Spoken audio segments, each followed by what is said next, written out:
According to former First Lady Ms. Rosalind Carter in her book, Helping Yourself Help Others, there are only 4 kinds of people in this world. Those who have been caregivers, those who are currently caregivers, those who will be caregivers, and those who will need caregivers. And I think truer words have never been spoken. My name is Gary, and I am the editor-in-chief of today's Caregiver magazine. There are magazines out there, and the author of the Fearless Caregiver book, and host of, right now I think we're going on 114 Fearless Caregiver conferences that we've hosted around the country. We've done a few here in Philly and hope to do one hopefully in the fall, but I'll keep you all informed. And as I say, I'm honored to spend time with you during this incredibly important event, because I really do know what it takes for a family caregiver to be out and doing something that doesn't have to do directly with the care for their loved ones. Today is all about you, the people I call the true heroes in the healthcare system today, the family caregivers. I'd like to start by sharing an essay that really does touch me as a family caregiver, and it's called The Paradox of Our Times. The paradox of our time in history is that we have taller buildings but shorter tempers, wider freeways but narrower viewpoints. We spend more, have less, buy more, enjoy less. We have bigger houses and smaller families, more conveniences but less time, more degrees but less sense, more knowledge but less judgment, more experts yet more problems, more medicine yet less wellness. We drink too much, smoke too much, spend too recklessly, laugh too little, drive too fast, get too angry, stay up too late, get up too tired, read too little, watch TV too much, and pray too seldom. We have multiplied our possessions but reduced our values. We talk too much, love too seldom, and hate too often. We've learned how to make a living, but not a life. We've added years to our life, but not life to our years. We've been all the way to moon and back, but have trouble going across the street to introduce yourself to a new neighbor when they move into the neighborhood. We've conquered outer space, but not inner space. We've done larger things, but not better things. We've cleaned up the air, but polluted the soul. Conquered the atom, but not our prejudices. Remember to spend time with your loved ones because they won't be around forever.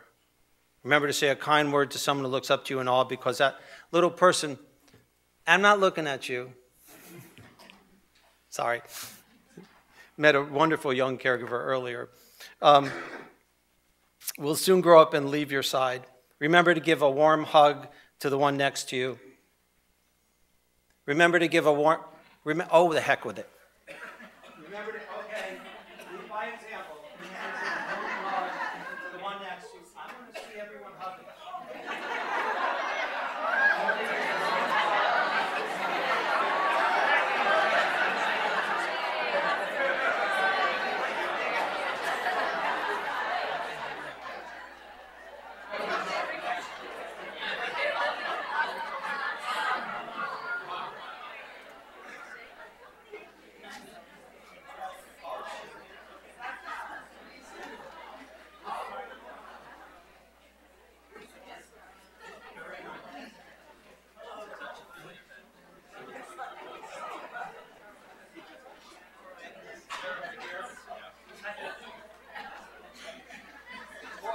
It must be cold outside because all these hugs are really warm.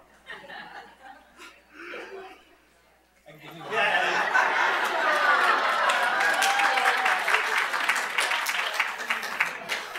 Hug a doctor today. Remember to give a, boy, I may need a doctor in a few minutes. Remember to give a warm hug to the one next to you, because that's the only treasure you could give with all your heart, and it doesn't cost a cent. Remember to say, I love you. Remember to say, I love you. Oh. Wow, I'm never leaving. City of brotherly love. This is the city of brotherly, that's right. I'll bring my brother next time. Remember to say, I love you to your partner and your loved one, but most of all, mean it. A kiss and embrace will mend hurt when it comes from deep inside of you. Remember to hold hands and cherish the moment, for someday that person will not be there. Give time to love, give time to speak, give time to share the precious thoughts in your mind. And remember, Life is not measured by the number of breaths we take, but by the moments that take our breaths away. And I think truer words have never been spoken. And actually, you can ask me who wrote it, but it's just, it's anonymous. So if anybody knows who wrote that, they should give them a warm hug. You see, I believe that each and every one of you play a vitally integral and important role in the care of your loved one in need. And you deserve as much care and support and respect and advice as is humanly possible from friends, families, and from the healthcare system. I believe that a small group of dedicated people can move mountains, and that we family caregivers move more than our share of rocks on a daily basis. And most of all, I believe in you and the fact that the world would be a much poorer place without you and everything you do for your loved ones and your family members and your community. My own caregiving started going on 22 years ago when I helped my mom care for my dad, who retired in 1990 and immediately developed bone marrow cancer, passed away in 91. He was 59. Mom went from being partner, best friend, spouse for almost 50 years. Well, he wasn't 59. How long were they married? For 40 years, thank you. To being caregiver and everything that goes with that. And then shortly after Dad passed, my grandparents both took ill, and there was Mom, you know, caregiver extraordinaire. My line about caregiving is sometimes it's like a volunteer in the Army. The one who's a caregiver is the one who didn't step back when they asked for a volunteer. We had a lot of support in my family, and there was a lot of people helping, but I lived, you know, 6 states away. My brother lives 5 states away. My sister was right down the street, but with small kids. So it was really hard to know what was actually going on as my mom was caring for my grandparents. And between my brother and I, we'd come in once every 6 weeks or so. We'd spend a weekend. But you know, we caregivers are a very sneaky lot, because Mom would make everything look as good as humanly possible for those 2 days. We would go away, go back to our respective homes, and think we really did, made a big difference. We just didn't know, you know, what was really going on as she cared for our grandparents. One day it was summer of 94, and in my weekly conversation with my mom, I heard her voice crack, and I said, you know, I have a few weeks before I have a big project. I'm gonna go down to South Florida where my family lived. I'm gonna help her out, make some decisions, you know, and just do whatever I can do to help her. Well, from the night I got there, it was life and death decisions, round-the-clock challenges. My grandfather's, as his cognitive state changed, he had to leave one kind of a long-term care facility for another. Very quickly, my grandmother fell, and it was a challenge to see what to do with her. My mom was sick, and round and around and around it went. And I don't think I slept for 2 weeks. And I remember the night I was leaving to go back home, I sat with Mom at dinner, and I said, you know, I'm so glad I got a chance to be with you these 2 weeks, because, oh my God, look what you went through. And she looked at me dumbfounded, because to what was to me the most incredible, intense life and death decision circle of pain was a normal 2-week period in the life of my mom, who was a family caregiver. So I packed up my belongings, came back to South Florida to help her out, to be what I consider a caregiver's caregiver, help her as she cared for our loved ones. And we would go in and out of hospitals and go in and out of long-term care facilities and meet other caregivers who were going through the exact same thing. And about 6 months into it, just thought plumbers have magazines, bankers have magazines, people who do a lot less good for the community even have magazines. We really decided then to start today's Caregiver magazine, which first came out in 95, and Caregiver.com, and Fearless Caregiver conferences. And as I said, it allows me to travel the country and talk to the people I consider the true healthcare decision makers, the true heroes in caregiving, in the healthcare system today, family caregivers. But one of the main challenges, and talking to and supporting family caregivers is the idea of self-identification. In fact, a nationwide survey by the National Family Caregivers Association of over 4,000 randomly selected adults explored family caregiving perceptions of the word caregiver. And I have to tell you, we're at caregiver.com, today's Caregiver magazine, Fearless Caregiver conferences, and I'm not so crazy about the word. You know, it's a tough word because it could mean doctor, it could mean aide, nurse, you know,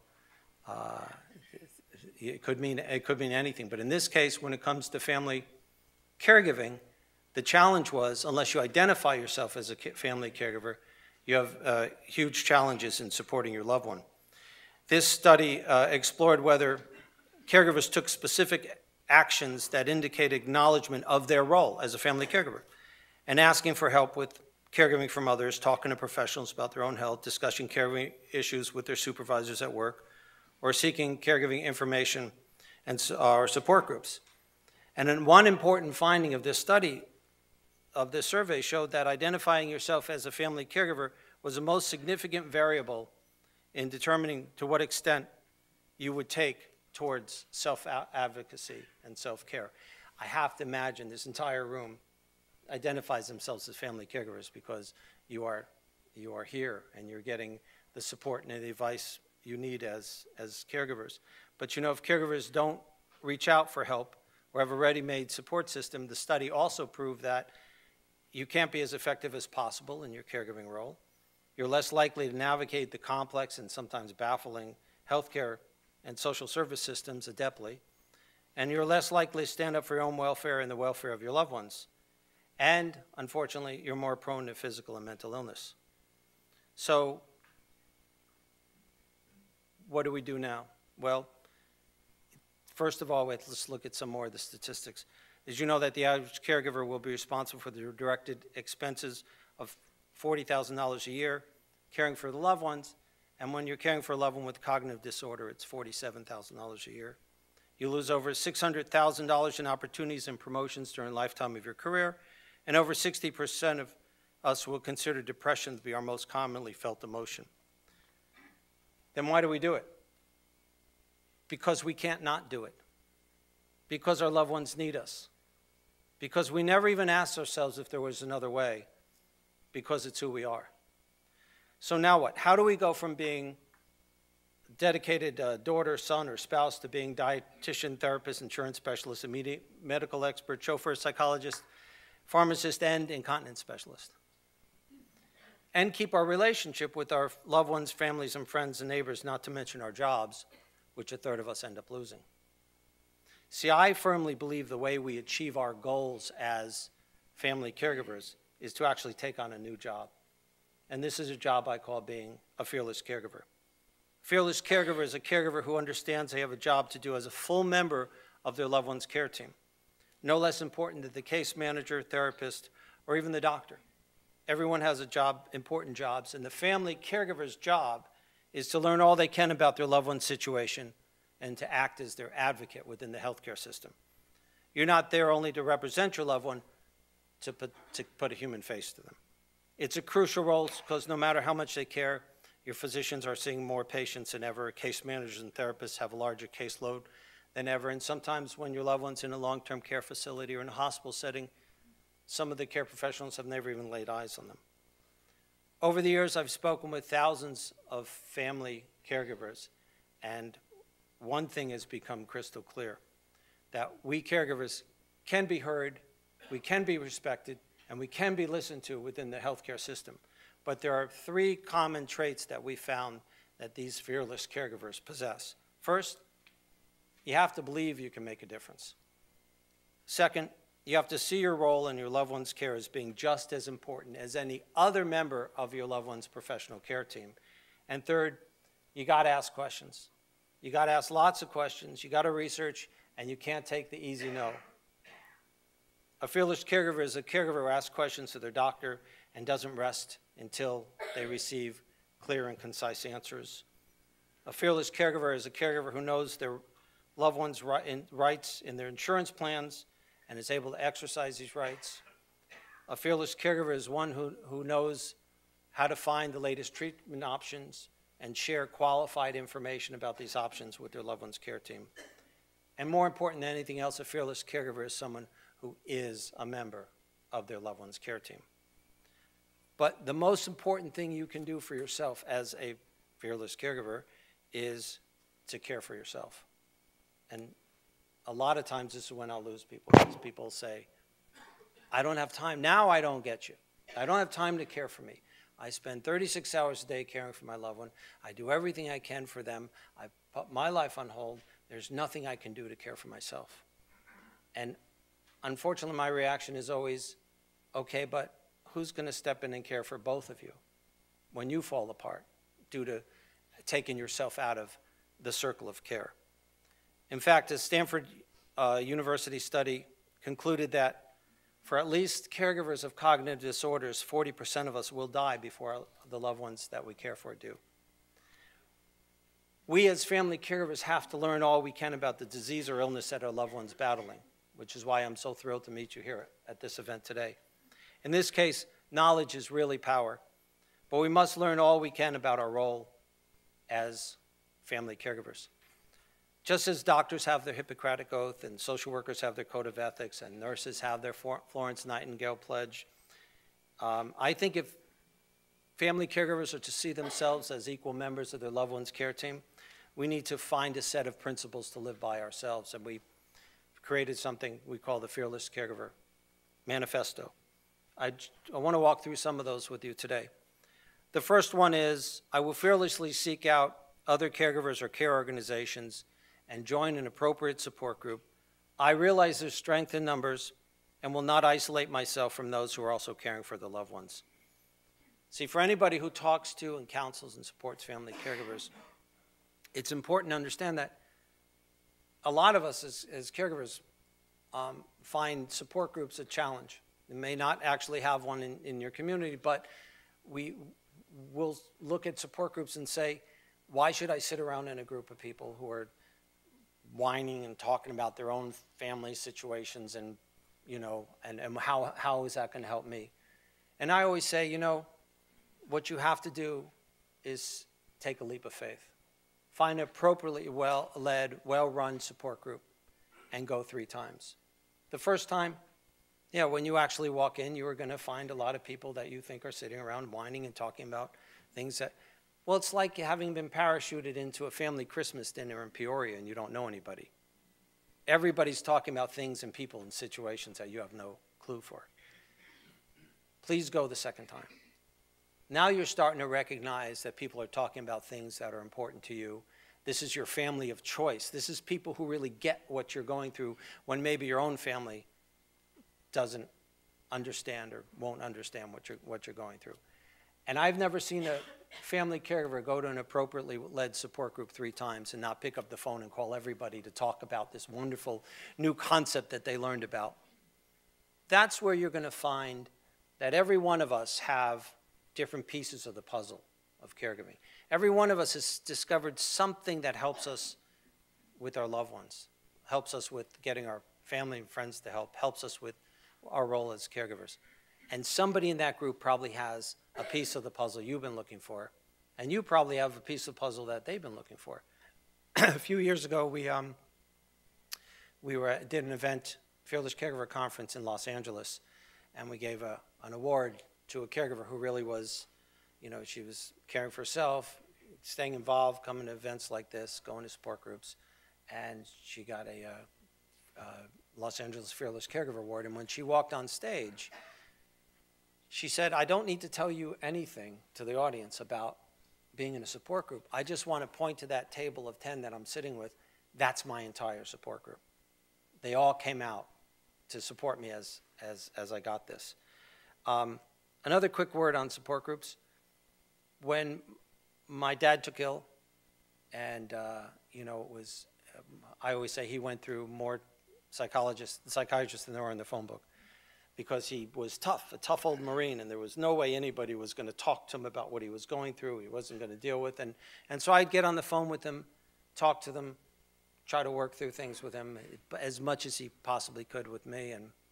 And I didn't really think about it again. And about 4 months later, this was in the early 90s, I saw the NBC Nightly News, and if you remember, Tom Brokaw used to do a little 5-minute piece at the end of the news where he talked about new things that he learned, so how I learned about the internet. And to this day, I can't do a Brokaw impersonation, so I won't even try. No, don't got it. So he was talking about support groups for people living with cancer, as my dad was. And he cut away to B-roll, which was video, to exemplify the point he's making. And the B-roll was of a support group down the street from my dad's house in Miami. And there was my dad sitting in the middle of the support group. In 5 seconds, I could just see his energy. They were all laughing. He was laughing. They were having a great time. I called him up. I said, "You won't tell me you're going to support group? Tom Brokaw has to tell me you're going to support group?" And, you know, although we were as open and honest as possibly could be, and he loved his family and he communicated well with us, there are things we never were going to know. We would never understand what he was going through. And these people, these 10 people, this family of choice, really played that role for him. And when he died, everyone who could was there at the funeral. And I thought there's really not a better explanation of the value proposition of support groups, even for caregivers to see that. Another important principle in the manifesto is I will develop a personal support system of friends and families and remember that others also love my loved one and are willing to help him if I would let them know what they can do to support my caregiving. Now, before you throw things, I know that I give you a hint, if you're ever talking to a group of family caregivers, if you ever want to get a laugh, just tell them, I know you have no problems getting your friends and family members to help. That's the easiest part of caregiving. Well, we know it isn't. We know it's challenging. But there are things we can do ourselves. There are, a lot of times I've heard and I've learned that there are people who do want to help, but we have to see ourselves as the CEO of Caring for My Loved One, Inc., as the manager of services. And you know the CEO of Ford isn't filling the tires, but there are people that do that. So we've come up with a little, I guess, what would you even call this? A little test, I guess. It's called the reverse gift list. And here's how you work the reverse gift list. You take a piece of paper or a computer screen, and you draw a line down the center and a T-bar across the top. And on the left-hand side, you write people I trust. And the right-hand side, you write things they can do. Now, we're not talking about, take caregiving from me, because that's not the issue. The issue is, what bite-sized, manageable, easy tasks can your friends and family members do that you can ask them to help do? So, for example, cook dinner for us once a month. Whenever you go to the grocery store, ask a neighbor, please stop by, see if I have a little list and some money, and you might pick up some things. Same thing with the pharmacy or the cleaners. Watch Dad for 2 hours on a weekend. As we go around the country, one of the things that always pops up is I would ask my sister to come and do laundry with me. It's connect, it's communicate, it's interact. Come for one night to talk about anything but caregiving.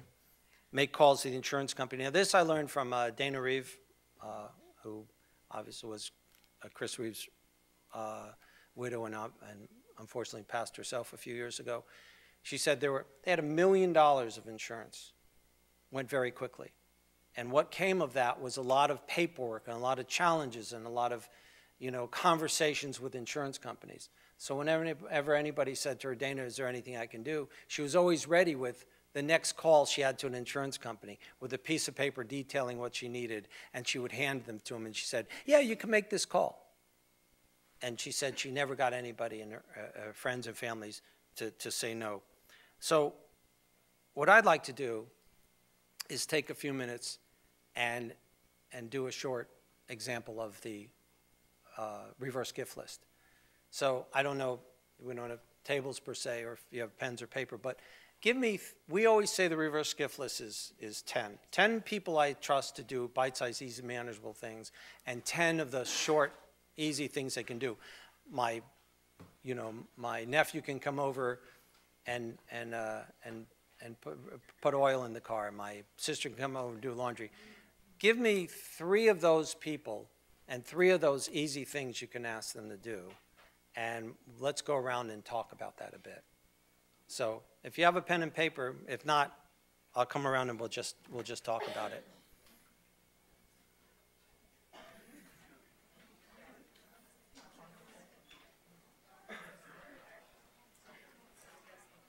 Now you really have to worry because they actually gave me a remote mic to come around.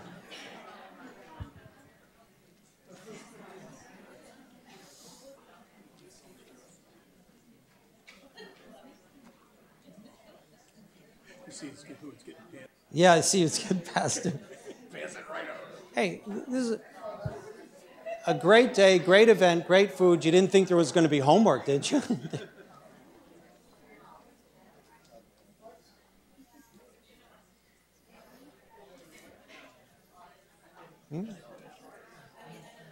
Hi, I feel like a proctor. If you come up with your list quickly, go ahead and raise your hand. Well, let me put it this way. Go ahead and raise your hand, or I'm going to call on the most scared-looking person in the room.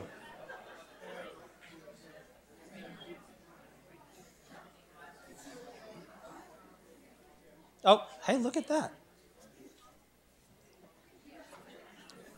How are you? Good. I want to tell you, the first person to raise their hands came from probably the furthest distance of anybody in this room. Where are you from? North Carolina.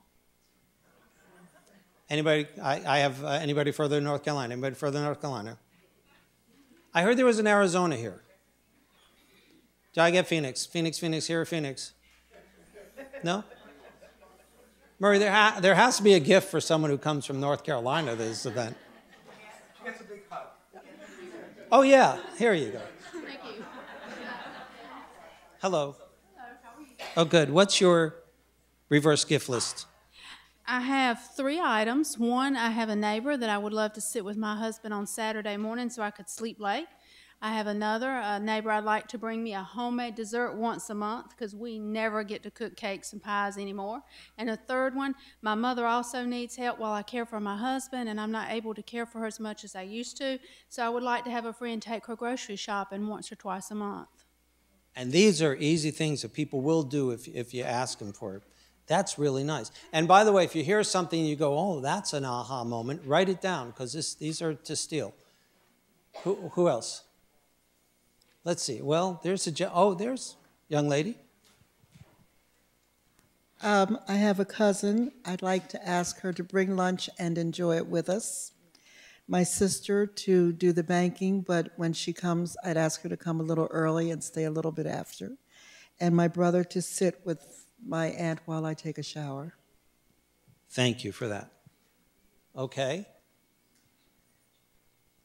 Fill in the blank. It doesn't have to be aunt. It could be husband, wife. All right, now I'm just going to go to the scared-looking people. Well, you're not scared-looking, but I know we talked. What do you got? Number one, I'm very lucky because we have a number of people who step up to the plate for our situation. So I have a son who's always willing to deal with transportation. We have a couple of daughters who, with our grandchildren, that it's like one of the greatest therapies in the world when the grandchildren are there to play with their grandmother, is one of those things. I have another one who is like a tick on a dog when it comes to all the... Are you from North Carolina too? Where does it tick? I lived in North Carolina. I lived in North Carolina myself, and that's the only time I ever heard that phrase. Oh, we have ticks up here too. Okay. That'd be a deer tick on an elk, wouldn't it? Something like that. But the tick on a dog is anybody in a governmental position or an insurance position's worst nightmare as far as handling that, and it relieves you tremendously. And then someone who is also very good as far as really personal time with my wife. Thank you for that, because you're proving the theory. We're not talking about major things you're asking people to do. You're talking about the easy, bite-sized, manageable things that they'll do. And one thing that I've heard as I've traveled around talking to caregivers, when it is a grandparent and the grandkids live out of the area, so just call your grandfather on Sunday. He won't remember the minute you hang up, but for that half hour, he'll be in heaven, and you would have done a good thing. So thank you for that. Okay, what else we got? Oh, hi there. I have an accent. I don't know if they can understand me. My 3 daughters, Sheila made me laugh. She always does. My other daughter, Shirley, she hosts a weekend away once in a while. It's good. And my other daughter, Gina, she get in touch with insurance company to keep me informed. Because sometimes when I speak on the phone, they, can understand me. Can you understand what I say? I did. Thank you. And you brought up one of my favorite topics in family caregiving is humor, laughter. We got to stick around those people who make us laugh. There are things, and we'll get into a little later, but there are things humorous things that happen that only family caregivers get. And it. Humor, I like to smile and laugh all the time. I always say silly things, and I even laugh at what I always say to myself. You can't. It's they say laughter is the best medicine. I agree with that too. Okay. But we had 3 people just say, just like Dana said, help me with the system. Help me make the calls. Help me. If you got a tick on a dog or whatever that was, you got someone like that, they would be thrilled to do that. You kidding? Give them a chance to get into battle for you? They would be thrilled to do that. Okay.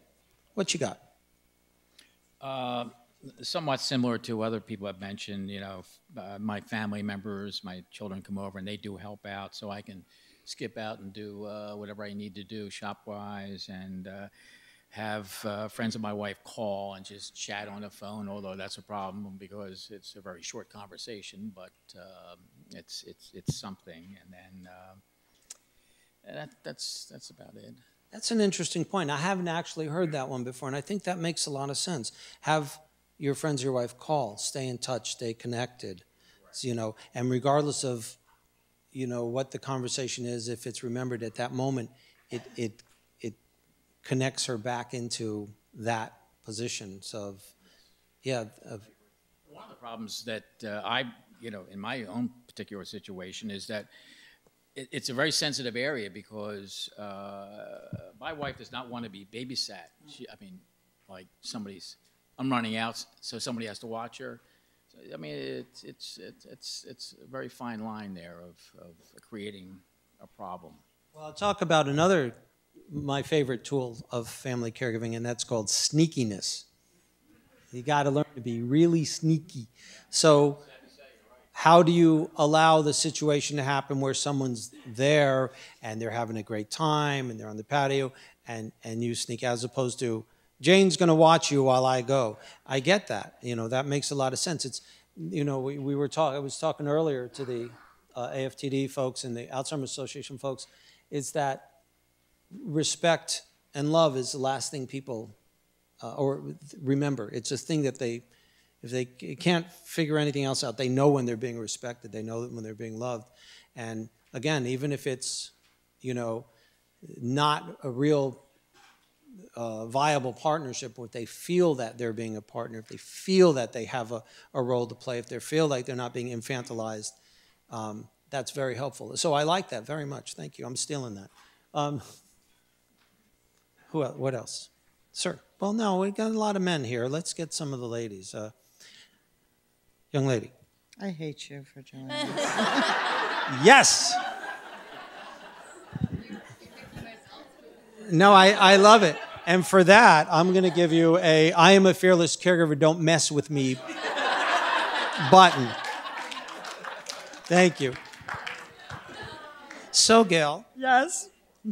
what's up? Not much. No. I do have a neighbor that asks me constantly if there's something that she could do, and I always say no. And I don't know why I always say no, but I do. I'll tell you why you say no. Because you need to be a fearless caregiver and don't let anyone mess with you. Because you need to sit down as you are the CEO of this organization. You're the manager of all these services. Okay, so what do you need? What does your loved one need as your loved one's agent? Well, you know what?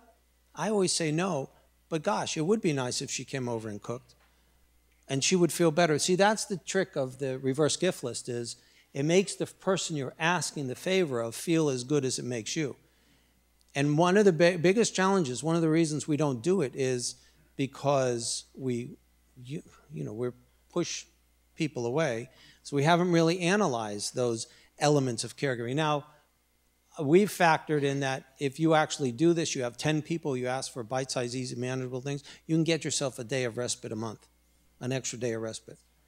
So what are you going to do now that neighbor? I'm going to come up with something for that, and she does offer to make me dinner once a week or one. I'm going to say yes to that, or even. We'll ask her to make it for 200. We'll all come over. That'll work. Okay. There you go. Hi there.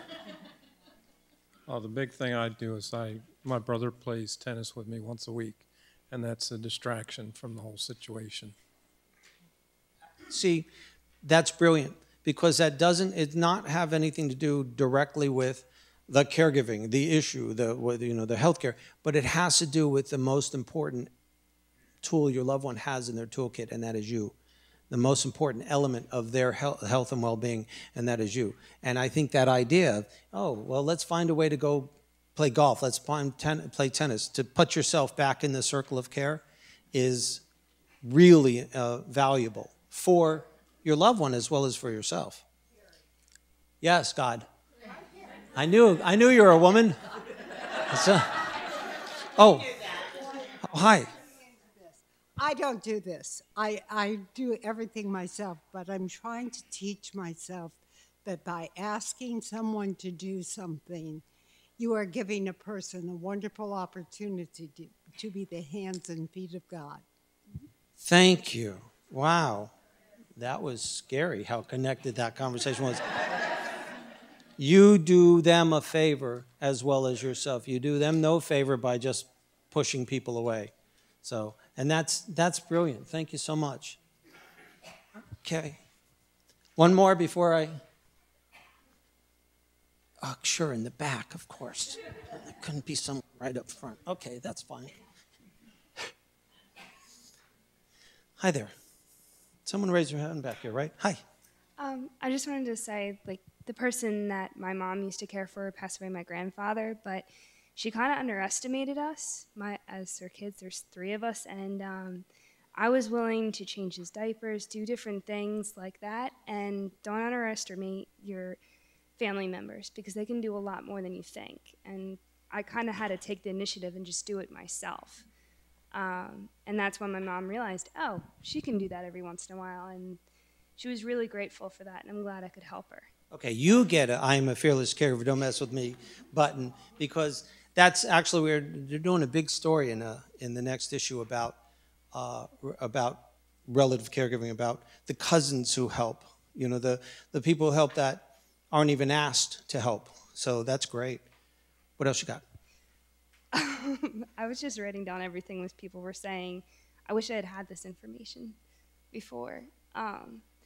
But another really great thing is holiday weekends, if you can get someone to cover for you. I did that for my mom for 4th of July weekend, and she really appreciated it. Very nice. Well, I think you deserve a big hand of applause. I'll tell you what. That's fantastic. Thank you for that. No, that's true. You end up underestimating your friends, families, and loved ones if you don't ask them to step in and help. This is the only exercise I get, so thank you so much. You know, the truth is we are so prone to taking ourselves out of the circle of care. We make sure our loved ones get the respite they need, but we never take a break. We make sure our loved ones have all the medical attention they need, but when's the last time any of us went for our own basic checkup? We make sure our loved ones get all the nutrition they need, but we grab bites through a drive-through at 11 o'clock at night, ordering through a clown's mouth. You know, this is not helpful to your loved one. You know, the job one for any family caregiver in caring for the loved one is to make sure you're cared for too. So let me talk quickly about something that this young lady brought up, and that is humor. There is so much value in a good laugh, in humor. And there's so many things that actually, if you were in a room with people who aren't caregivers and you and a caregiver are talking about some of the humorous things that come up, they might just look aghast. But that's something we know. So what I asked is, at our conferences and on caregiver.com, and we do a free weekly newsletter as we travel the country and learn from caregivers. I put it out, the information out on the newsletter. And I asked about humorous stories. And so, very quickly, there's a story floating around, true or not, that Connie Francis was performing at a senior community and asked afterwards, leaned down to talk to an elderly lady who was sitting in a wheelchair, and she said, "Honey, do you know who I am?" The lady looked up at Miss Francis, looked her right in the eye, and replied, "No, honey, but if you ask them at the front desk, I'm sure they'll tell you."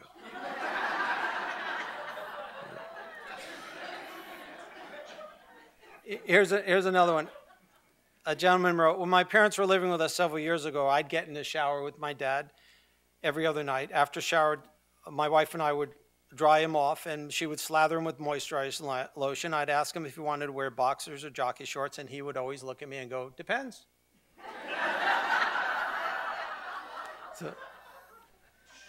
Oh, don't think that a lot of times it's not a two-way street. We were at our Boca Raton event late last year, and a lady stood up and she said, the neurologist was testing my husband, and he was asking him words, and the husband, you know, "Could you spell words back?" And the neurologist said, "Spell the word world." And the husband said, W-O-R-L-D.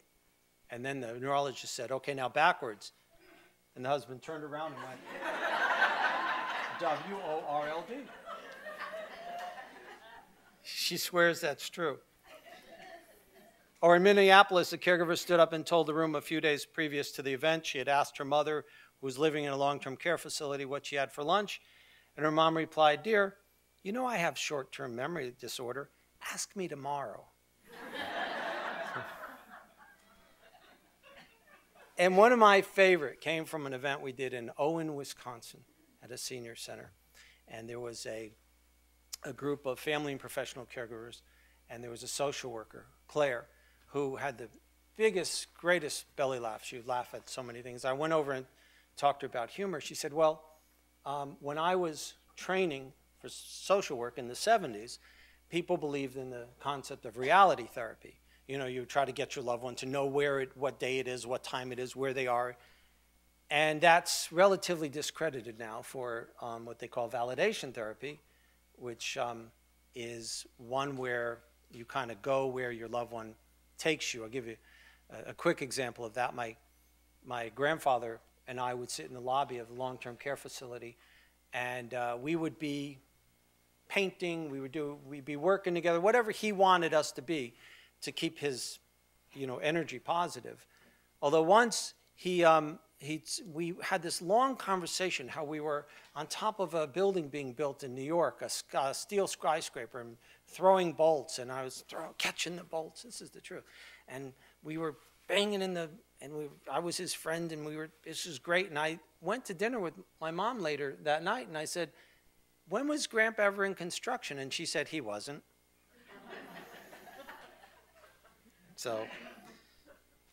But here's a story about Claire. She said when she was a trainee at a long-term care facility, there was a lady, Mrs. Smith, who would stand in the corner and talk to her husband, Harry, for years. Just stand there and talk to Harry. The unfortunate thing, of course, is Harry had passed 10 years earlier, but she's still talking to Harry.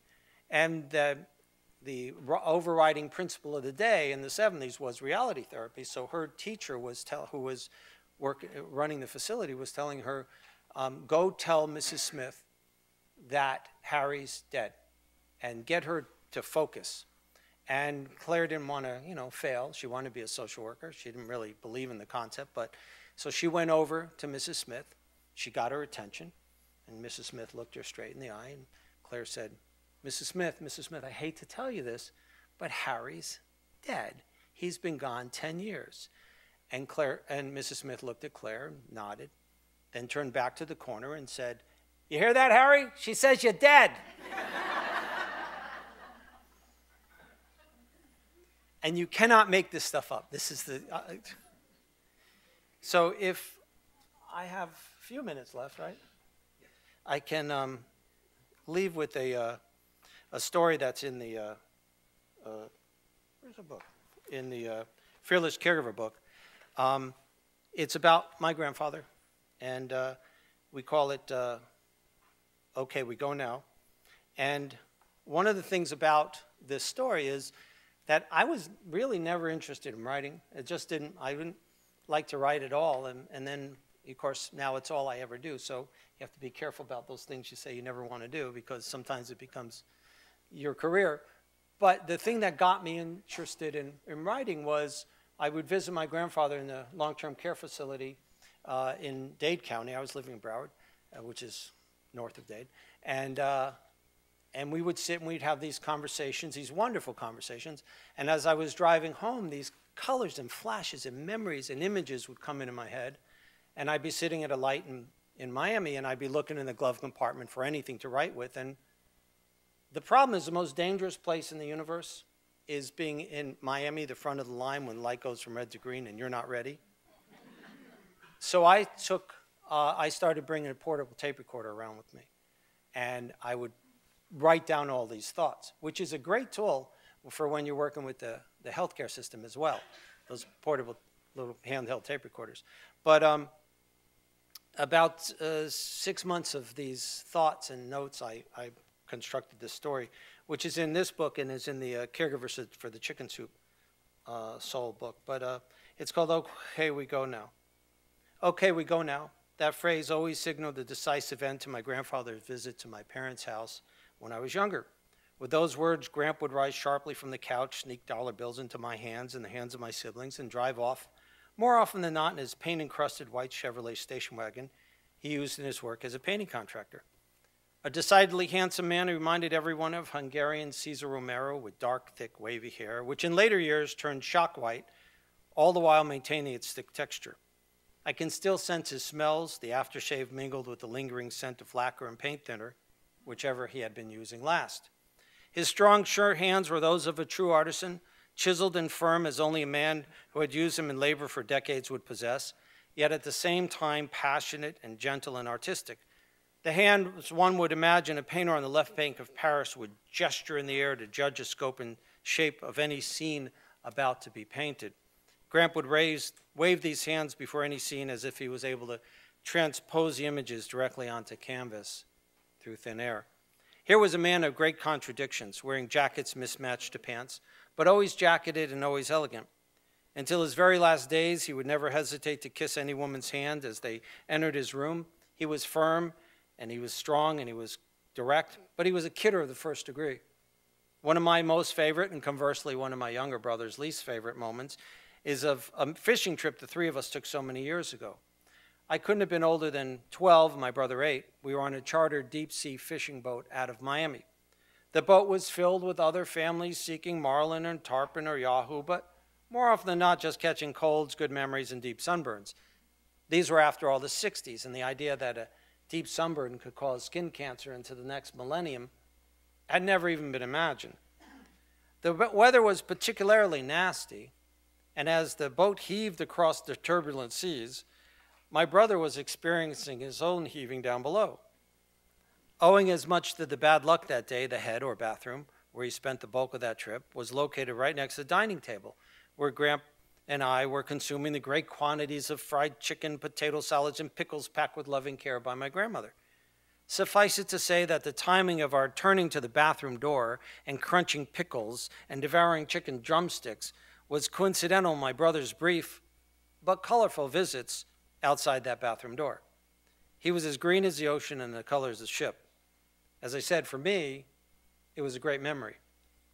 Gramp came to this country in the 30s, but never lost his thick and luxurious Romanian accent.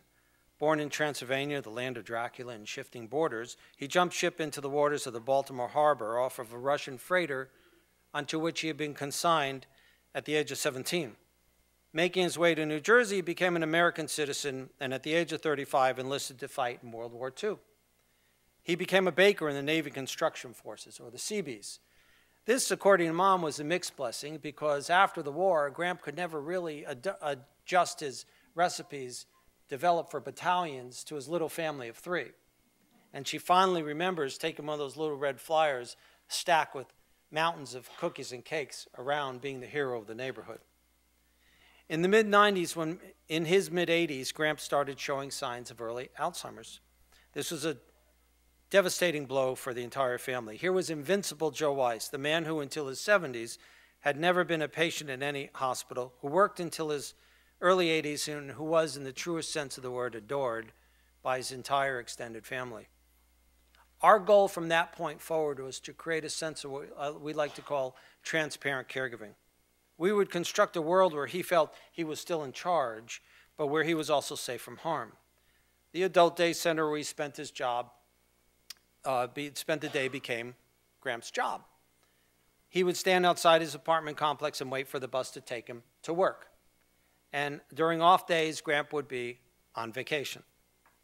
This magnificent caregiver, Monica Dunkley, ran the center and took him under her wing. But to Gramp, the boss was activities director, because activities director was a man, and in Gramp's time, men were bosses, and that was that, which was fine with everybody, including and especially Monica.